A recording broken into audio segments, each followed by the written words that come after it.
Hi, how are you? Hello and welcome to the Willow Worlds podcast. Imagine a patch of grass transformed into a dense, thriving forest in just 3 years. That's the promise of what Jake M. Robinson calls the Miyawaki Forest Revolution. Is it the ecological game changer we need, or just another distraction? Let's find out. I think at first we should start with a thank you to Fife Council's Grasslands Project. The Fife Grasslands Project, launched in response to the 2019 Declaration of Climate Emergency, aimed to cut grass less and harvest it for sustainable uses. Since 2022, Muiredge Park has hosted overlapping initiatives, and we're grateful to Fife Council for making this possible.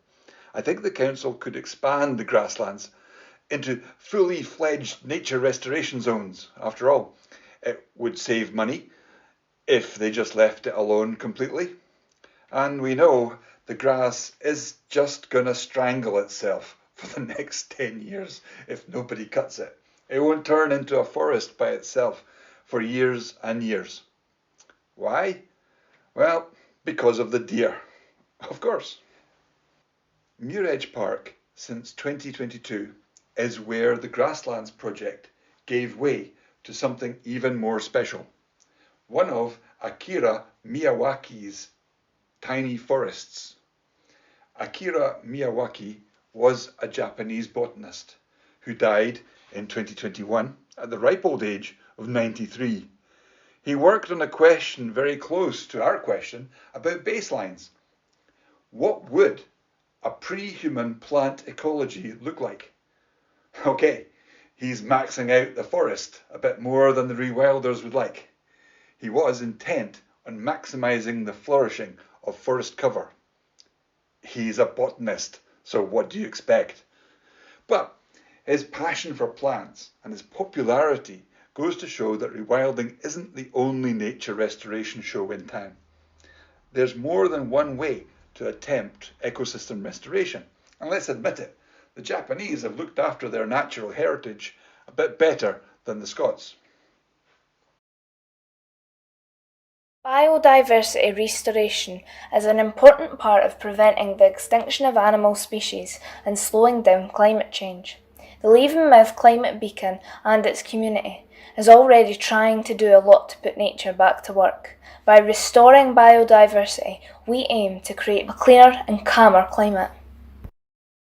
This kind of tree planting is different from the usual way of tree planting. It actually uses a Japanese method named after a man called Miyawaki. The Miyawaki method will make a dense, fast-growing forest. In this method of planting, special attention is paid to the soil by digging it over, adding lots of nutrients, planting lots of different trees very close together, and using mulch. We need to plant trees for the climate emergency. One day we'll get a hedgehog here.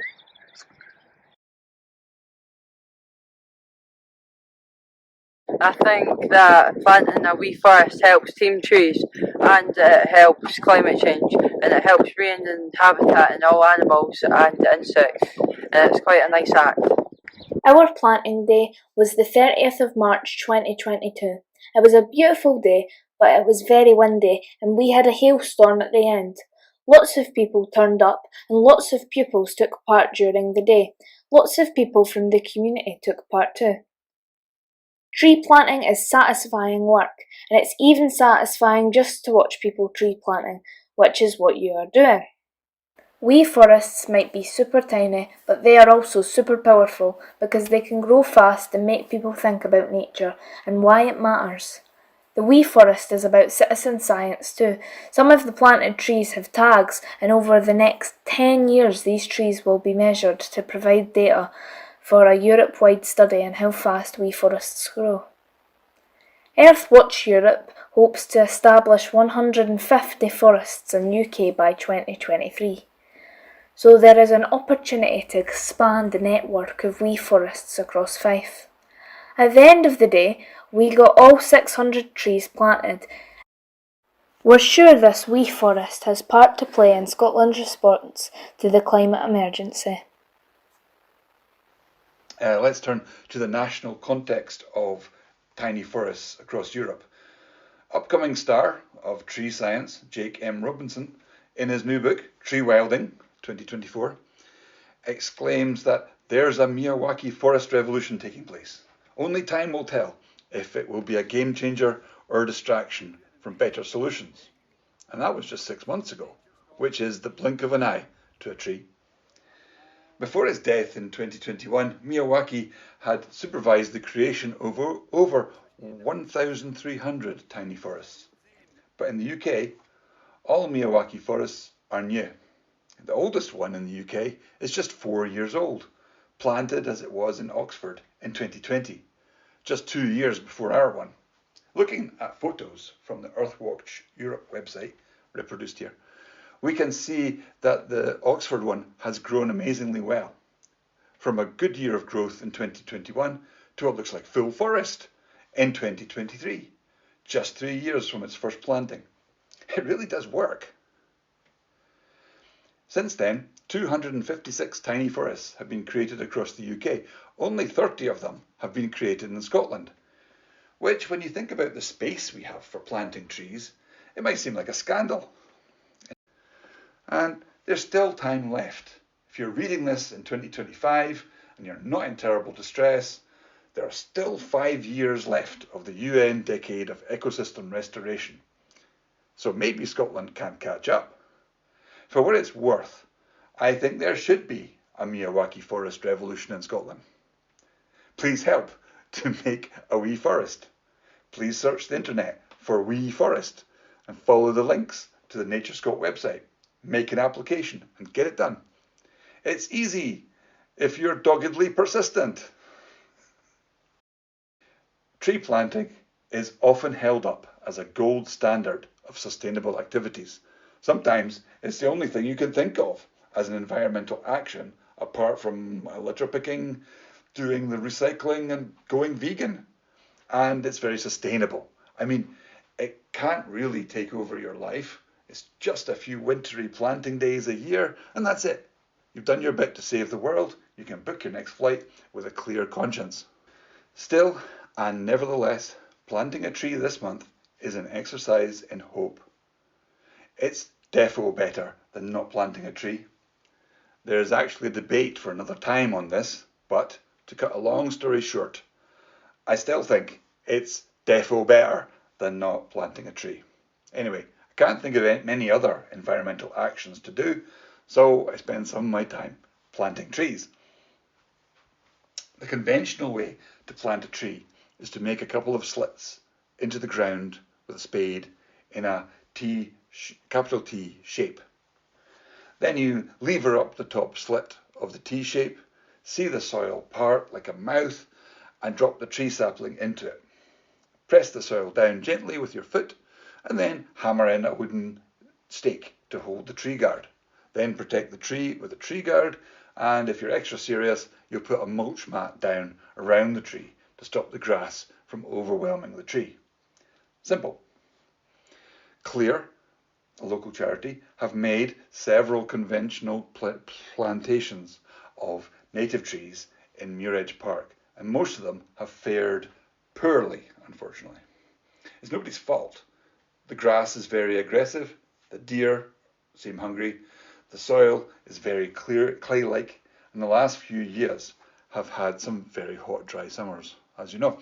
The only area which seems to have done okay is where there's a slight dip in the ground, which has afforded slightly better hydration. The contrast between these conventionally planted trees struggling against the clay and the luxurious growth in the wee forest is plain to see. It's chalk and cheese. It's all about the soil. So that covers the native tree planting that's already on site. I'm going to continue describing what's there with a summary of the soil preparation activities we did on the Willow World sites in December. I'm going to name names because it really does take a community to do a community research project, and I'd like to express my thanks to them. Firstly, there was me and Chris Cuppitt marking out the circles as best we could, and then in December we removed and replanted trees that were getting in the way. They were all small, don't worry. And then there was Kara Dunn-Wilkie with her CAT scanner. We insisted on very careful CAT scanning for underground pipes and cables. Then we had to remark our 3 circles because they weren't circular enough. Then there was the cardboard for mulching one of the circles, and that was a lot of cardboard. Then there were deliveries of manure for 2 of the 3 circles. Donald Laing, the farmer from Coalton of Wemyss, did us proud with great mountains of it, 10 tons in both circles. Pupils were involved in this, and they even got a ride in the huge tractor. Then there was the great day of ditch digging. Robert Kirkhope from Clear brought a small mechanical digger, nothing like the one that made the wee forest, and we made 3 circular ditches and filled them with grass, cardboard, manure and soil to feed the willow and enable easy planting.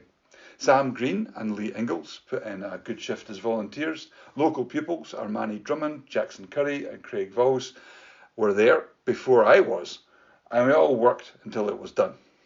I'm amazed with what we did in one epic Saturday. Bye for now, and thanks for reading and listening. Will the Worlds hopes you've enjoyed this recording.